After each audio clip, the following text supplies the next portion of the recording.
Hi, and welcome to Women in Philanthropy. This is a podcast about and by women working in philanthropic giving. Grantmakers, fundraisers, executive directors, researchers, advisors. You can't always see behind the scenes in philanthropic giving, and that means you can't see who enables this giving. My name is Michelle Fugel-Gartner. I'm a philanthropic practitioner and researcher. My doctoral research demonstrated that most of what we know about working in philanthropic giving is told to us through a male point of view. This podcast offers the opportunity to hear from women working in giving. The idea for a podcast was inspired by having dim sum with my friends and talking about our roles in philanthropy, our challenges, and our thoughts. Each 15-minute episode will connect you with a woman in philanthropy. You'll hear about her role, how she got there, and how it enables giving. You'll also hear her thoughts on issues such as worth, negotiation, and influence. If you like what you hear, please subscribe to the podcast. And if you are a woman working in philanthropy and would like to share your story, please get in touch. And now, our Woman in Philanthropy.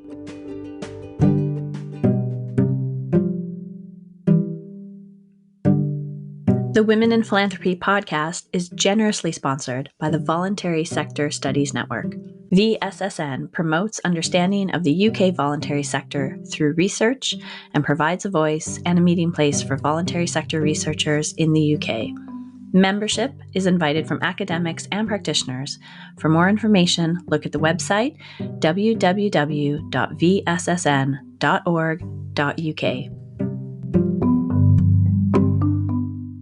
Hi, everybody, and welcome back to Women in Philanthropy. We are on episode 11. Thank you so much for all of your support during season 1. Today, I'm very excited. We have two guests with us, Philippa Cornish and Ashling Cashmore.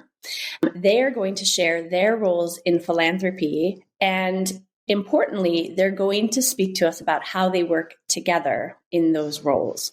So let's kick off with either one of you. Feel free to jump in first. What is your role in philanthropy? Hi, Michelle. Thanks so much for having us. My role in philanthropy, well, I work with corporate clients on their corporate giving. And what that breaks down to is we provide the infrastructure for them to do their corporate giving in a safe and tax effective way. But what we also do is provide them the advice on how to do that.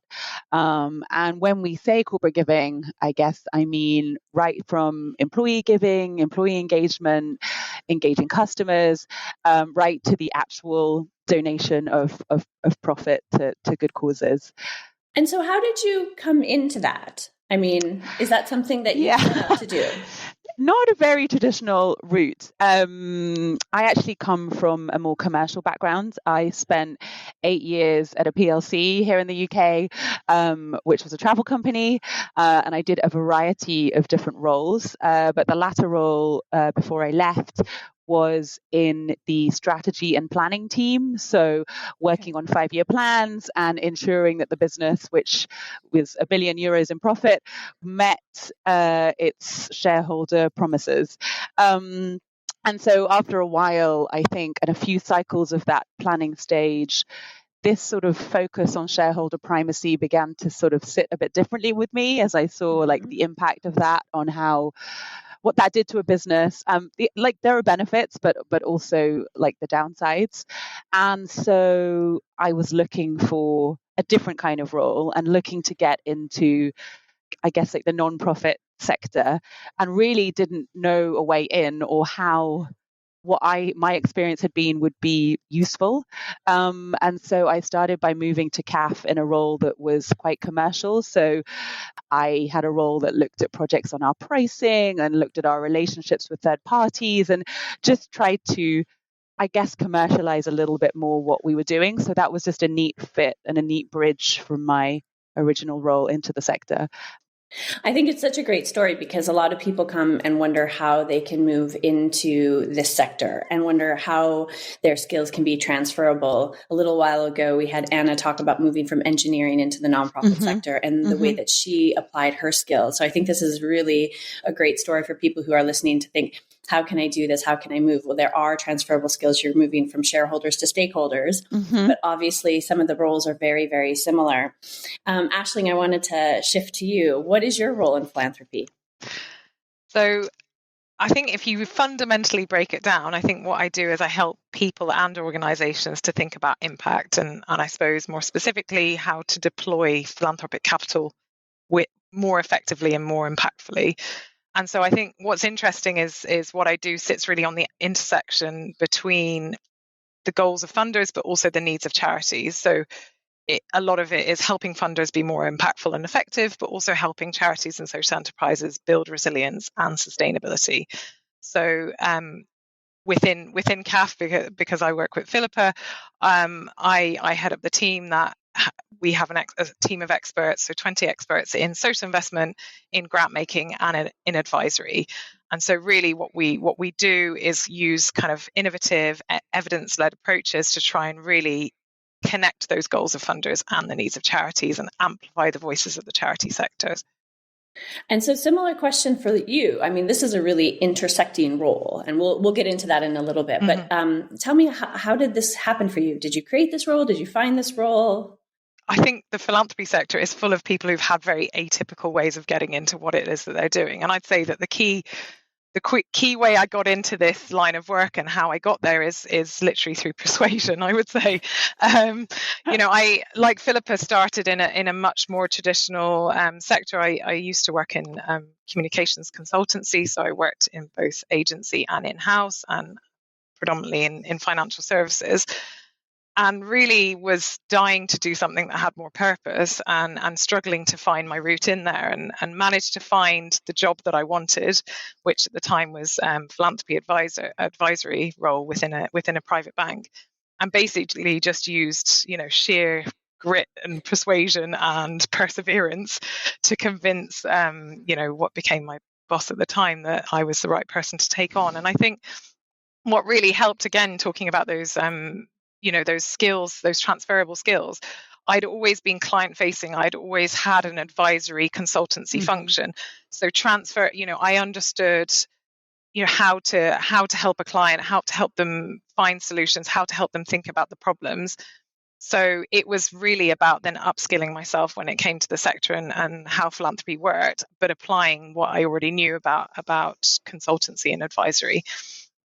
I want to get back again to this intersection and this idea of working with stakeholders and communicating and client facing. But before that, you had mentioned upskilling. And I was wondering, for both of you, did you do anything particular when you came into the nonprofit sector? Any courses, any informal learning, any networks, or imagining what this is about? Did you do any of that?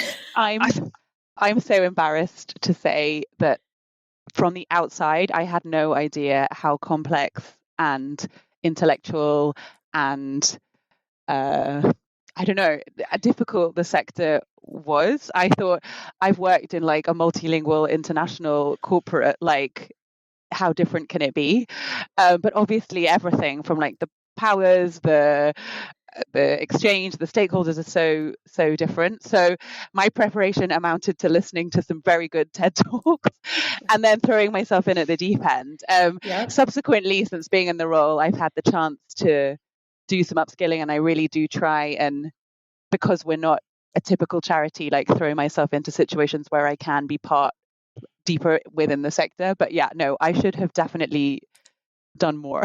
I think. Don't be embarrassed. I think this is important. I think it's important to say that it's opaque. The sector's hard to see. It's hard to understand. Philippa, I don't think you should be too hard on yourself, because I don't think there is actually anything that really exists. There's no sort of set format or menu of training that you can say, okay, I want to get into this sector and I would like to upskill myself. There's no, I suppose if you wanted to become an accountant, you could go and do an accountancy degree or diploma. But when it comes to philanthropy, and I think that was definitely the case for me, I literally had to create my own training, my own sort of self-directed study.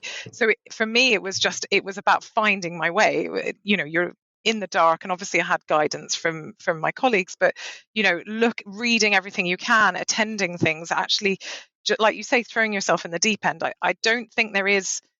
So you have to be that type of person that wants to, that has the get up and go to be able to do that as well. That's it. I think you're drawing on so many different influences, both from your experience, what you're hearing, the immediate factors of the job, the day to day. And so you're kind of bringing it all together. I think it's changing a bit. Seems like there is some education developing. People are advocating for that. But essentially, it seems like people are coming from a wide variety of backgrounds, bringing in a lot of different influences. And that's really shaping the roles that we have today. You know, reading the newspaper is really relevant to the day job in a way that it hasn't been in roles I've had before, because we're like part of a mechanism that moves the world on and shapes the world in the future. So I always say to like my team, like, this is like a privilege that, I mean, even something as awful as what's happening in Morocco and Libya at the moment, like this is very relevant for us to step up and find our role in it. And I love the relevance of what we do in the everyday. Beautiful segue to the question I ask next is, how does this role enable giving? And so you started to talk about that here. So I'm interested in both of your perspectives on this, but then also you're in the same organization. So how do these roles then work together with donations coming in and then donations going out in impacts? It might make sense for you to start, Philippa, because you're bringing it in, and then I'm we think about the journey. Yeah. We often talk about the journey of give and grant at CAF, and I suppose I would be at the end of give, so bringing money in. So I mentioned a bit at the top about how we provide the infrastructure for businesses to hold their philanthropic capital, and so part of what we do is work with them to make the case to be doing something in the first place, which is a very different conversation now to 5 years ago, and then even more so to 10 years ago. So helping them make that case, making the argument internally that they need to get the budget. Then we Can I ask there, like, what is the change over that course of time? What do they see differently now? I just think the idea of a business with purpose is much more, I'm thinking specifically of corporate philanthropy, I guess. So the idea of a business with purpose is an idea that's changed shape a lot. And I think going through things like COVID and cost of living crises, and then the increasing volume on the environment that we see everywhere, it just does make businesses think about, well, certain businesses anyway, think about like their role in a better society and what they should do. And like years ago, maybe they would have written a big check, or they would have definitely supported like their employees doing fundraising and that as an engagement tool. But I think now we see so many thinking very strategically and long term about what they know, what skills they can bring, and what funds they can deploy to really try and solve or attempt to solve some society's issues. So yeah, it's just the CSR team, as it used to be called, used to be very much out, maybe on the edge, and now we see where it really works if they're like nicely integrated, or it sits as part of a strategic team, and it's part of a much closer to a business's overall strategy. And once we work with them and we the money comes over to CAF, the technical point is that that's it crossing the charitable threshold. So any tax relief they can claim, they can then do. And then the money can sit with us while they work out their plan of what they want to do with it. Often they already have a very set idea about what they want to do. But where they don't and where they need advice is the perfect point to work with Ashling's team. And often the whole journey of the money coming in is started by a great conversation with someone in Ashling's team as well. So maybe Ashling, you should take it from there. And this is why it works so well, because we really do work together, and I think that it's an amazing kind of relationship in that client journey. But I think in terms of how my team and how we enable giving, I think really we enable more informed, better and more impactful giving in many respects. And I think, there is something that you see a lot with organizations and with individuals as well, is that there's this point where they know they want to give, they might have already identified their budget, what it is that they're willing to give, but then they're stuck because you're faced with the breadth of the sector, you're faced with the enormity of the problems that you're looking at, you just don't know where to start. And I think that what we often can also do is unblock that and provide that clarity in terms of breaking down those problems, understanding, for what you have, for your resources and for your budget, what you could actually do and how you want to address that problem. What is your theory of change, and then actually how you would give, and how you would give in the most impactful way for what you have.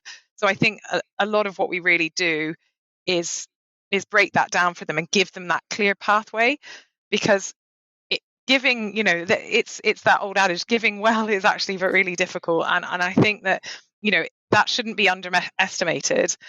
And so that's really what we do, and we can provide very much, it's that strategic advice and helping them design that giving strategy, but moving all the way to actually being able to deliver it for them. So you will have organizations, in the case of corporates, in Philippa's case, but also individuals, they just don't have the time or the expertise to run that grant making program or to run that social investment program, and we literally are the experts that can deliver that for them. I think it's a really good point. I mean, it's just similar to ourselves coming into the sector. It's very opaque for donors, and as you said, the enormity of social challenges facing the world. How do you even start to think about chipping away with the donations they're making? I'm kind of curious, Ashling, on the comment you made. Who do you see needing the most support? I would argue everyone does need support, and that's not obviously just talking my own book, but I just think that there's always things that we can learn, and there are experts and professionals that can help you do it. And if you're going to do something and do it half-heartedly, you're not going to have as much impact as you could. And whereas if you really, it is worth investing the time and the money in terms of having the most impact that you can. But I think that, it really depends. I think that there are some individuals that are just not willing to admit that they need the help. I think you see people who are used to being, I suppose, very self-starting. We have all the answers. I'm a successful business owner. I've already run my own business. I should be able to do this. I should be able to give effectively. I should be able to be a good philanthropist. But I think confronted with the reality of the situation, it can sometimes be a little bit of a shock. And then you have other people who are very happy in the way that they've always operated when it comes to their philanthropy. They give to the same organizations in a very sort of simple way. And I don't think we can criticize anyone for the type of philanthropy that they want to engage in. I think that It's just the message to get across is, ask yourself, do you think that you're having as much impact as you could with what you're giving? If you feel that the answer to that question is no, and you feel like you could be doing more, then that is where you can seek professional help to help you. I think that's a really great point. Thank you for that. Because I think, there are as many varieties of philanthropy as anything. I mean, everybody has their unique style to giving. And oftentimes they don't know there's help. Donors don't always know where to go for help, that there is help. And again, even philanthropic advisory is sort of this new role, this new field. It's sort of opaque in itself. So I appreciate that you are mentioning that there is support out there. And maybe if there's any resources you have, we can connect them in the pod sheet notes on this. All right. I want to shift a little bit because I think we're starting to stir up some really good issues. I'm curious, from both of your perspectives, what is the issue in philanthropy that you think most needs airing? We really need more measured, sensible debate on the power play that's inherent in philanthropy. Mm-hmm. And that's beyond the kind of populist, let bash the rich kind of discourse that you get in the papers, because unfortunately, I don't think that's very helpful. There is, we have to be clear about the fact that there is a lack of, and you've said it yourself, Michelle, opaqueness. There's a lack of transparency and accountability in philanthropy. And I'm not trying to advocate for restricting any giving or discouraging giving at all. And I really, truly believe that by having that freedom to allocate your philanthropic capital in the way that you want can actually lead to amazing transformational change and innovation. And it really can be a lifeline for sort of underfunded and underserved areas. However, I do think that we should discuss the inherent power balances that exist in philanthropy in a really measured and concrete and constructive way, so that people are more informed about it and so that they're thinking about it. And, with money comes, with power and money comes responsibility. And I do think that the debate up till now has just been quite emotionally charged or sort of, populist led, really, and not constructive. I think that's a really fair point. There's the element of pluralism, like we just mentioned in philanthropy, so many ways to do it. You don't want to disincentivize people from participating, from having the agency to participate in philanthropy. And at the same time, you really do need to have these conversations about power and how that has come to be and what that looks like and means. I feel like both donors and beneficiaries kind of do understand this and maybe grapple with specific tactics on how to deal with it. And I think some of the trends in the field, trust-based philanthropy, participatory grant making, I think it's helping, but I also think it's trying to find a way for everybody to see themselves in those frameworks and activities. Philippa, what do you think?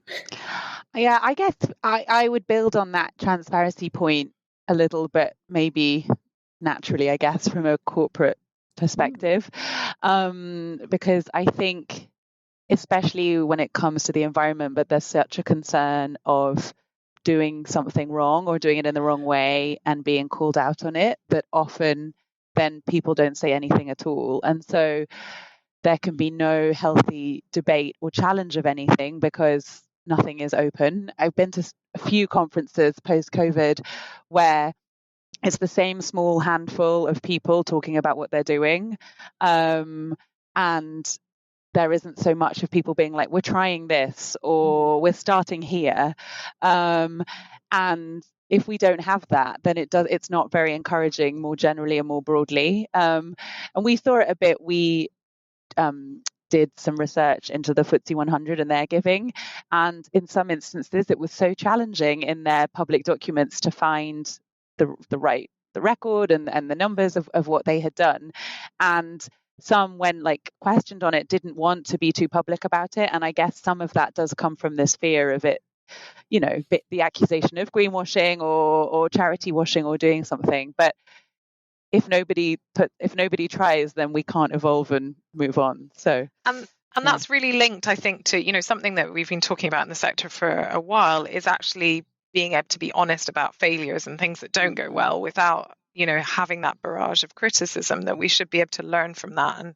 And that links to that. Do you think that's working? Openness. I was going to bring that up too. Do you think the failure initiatives do you feel like they've increased the willingness to do so? Because I feel like a couple of years ago that was quite popular. And it was quite popular, and I haven't really seen much change, or I don't see enough of those failures being shared, really, if I'm being completely honest. Yeah, and I think there is a real risk-averse nature, which is funny because when you think about philanthropic capital, it should be the thing that you're using to be as risky as possible. You can take those chances with it, but I still think there is that adversity to risk that still sits in the sector, and that's probably all linked to the kind of the criticism that you get, that not wanting to share the failure.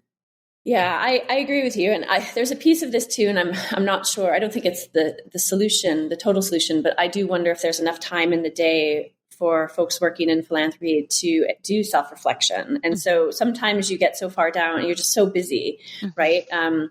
It's a very privileged role to sit inside, a grant maker or a foundation or in this way, but it's still busy.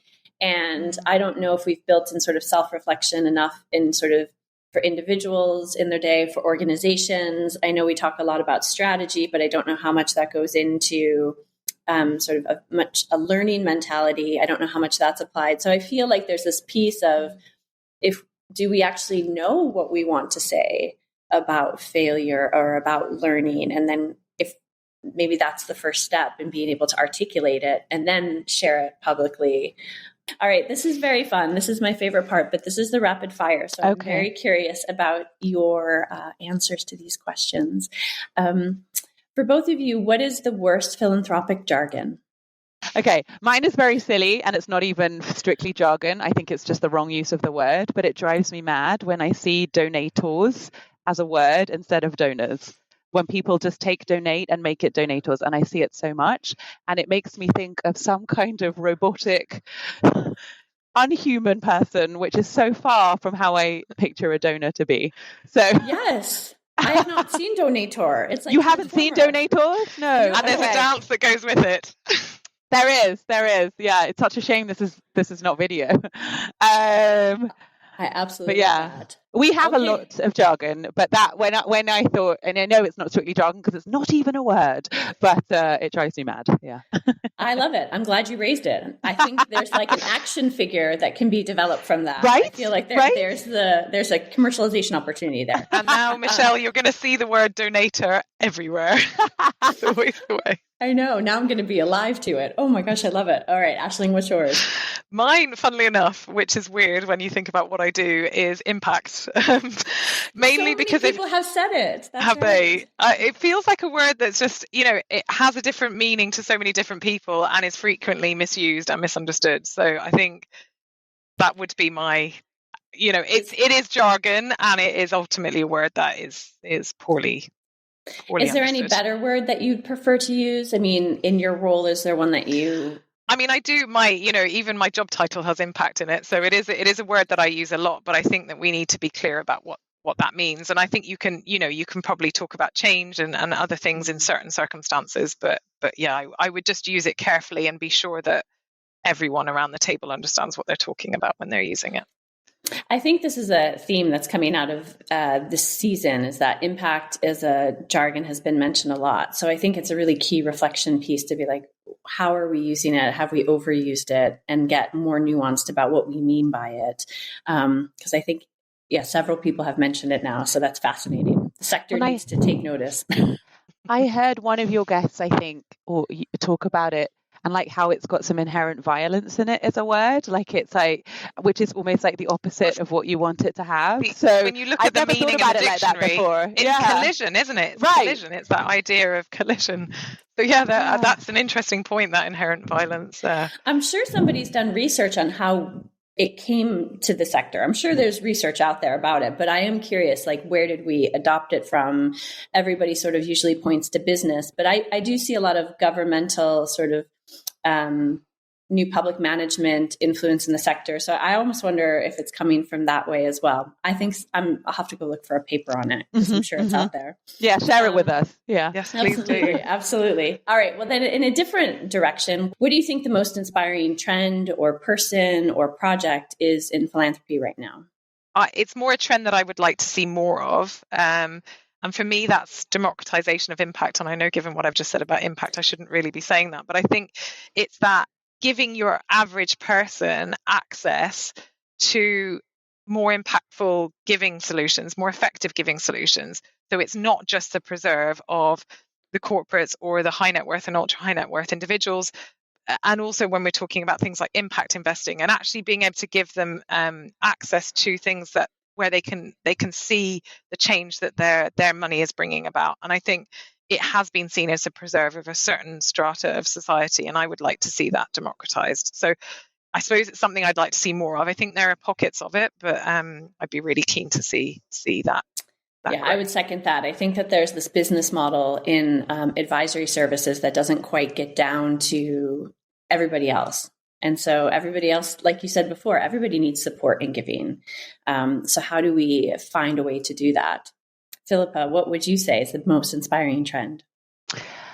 I think, and I guess naturally from the work that I do, it's the strategic giving side. So the FTSE research I mentioned before, the recommendation that comes out of that is the giving the 1% of pre-tax profit as a guide or as a goal more when businesses are considering their budget and what they want to do. But then it's not enough to just, I guess, give that 1%. It's also then what you do with it. So it's the point of making it make sense, like aligning it to the overall strategy, ensuring that it has impact, and so it's those two pieces. So getting the budget right for the size of the organization, and then really thinking about what you do with it. And we are seeing that like a lot more, the marry up of those two working really well, and then therefore these like really clean, clear, inspiring programs where, a company that, with like an example I can think of is like an organization we're working with in the real estate sector who is really trying to focus on broadening who works in real estate, but then also the impact of what they do has on their local community. So their program is very localized. It's very focused on education and employability. And it just really makes sense with how the business wants to see their sector in 20 years' time. So there's something in it for them to do it, but they're also really creating a greater social value than what just their program is doing. All right. So then on this future looking question, what do you think the next needed role in philanthropy is? I'm going to pick up on that future point, actually, because I think that what could be really interesting is having philanthropy focused futurists, so who are actually able to look at, who are dedicated to thinking about philanthropy of the future and thinking about the future trends and where it's going and how it's evolving. I mean, I know there are futurists out there, but I'm sure that they focus on a much broader range of subjects. So actually having dedicated philanthropy futurists, I think could be I do know one. I know one. Do you? Oh, so it exists. Great. Okay. Well, then it doesn't need inventing. We just need more of them. We need a merry band of philanthropy futurists. Yeah. I love that. Philippa, what do you think? I mean, mine's more immediate almost now, but I think there's a lot of debate in an organization about where the role of giving and purpose should sit. And some people see it as, something that's like a vertical all on its own. And others, I mean, I think about it when I talk about it, it's like IT. When I was at school, I had a lesson where I learned how to use a computer. And now when you go to school, you just use your computer for everything that you do. And that's like my very poor analogy for it. But, where something like that is just part of what everyone in the organization does. And it's part of their KPIs and how they hit targets. And, executives don't get their bonus until they've done their volunteering hours and just making it a super part of their culture. So I guess mine is like mulling on that role of like the chief, whatever it be, head of ESG, head of impact, head of within an organization, and where that should sit and what their remit head of purpose. Head of purpose. Yeah. Ooh.